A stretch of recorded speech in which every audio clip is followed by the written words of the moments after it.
No itse sanoisin, että varmasti noi äidinkielen opinnot ja siihen liittyvät itseilmaisun keinot sekä esimerkiksi vaikka asiakkaiden palautteisiin ja miten oikeaoppisesti voit heidän kanssaan niin kuin reflektoida, niin oli semmoinen tosi kiva ja hyödyllinen, mistä tunsin, että sain paljon hyviä oppeja.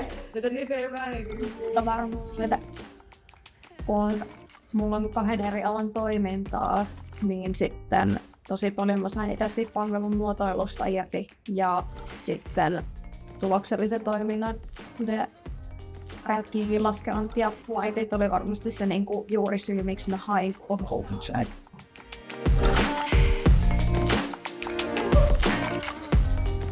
Varmasti mulla se suunnitelmallisuus siinä omassa tekemisessä, se varmuus ja se, että se punainen lanka on ihan kaikessa.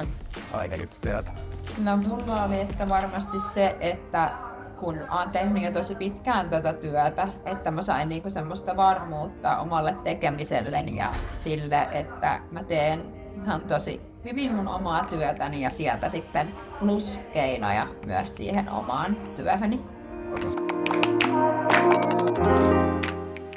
No omalta osaltani sujui kyllä tosi hyvin, että mä oon tosi semmoinen ihminen, että jotenkin on kalenterissa ylhäällä ne ja mä teen ne ja sit ne on tehty ja näin, että mulle sopii tosi hyvin tekeminen, niin ei ollut omalle itselleni ongelma.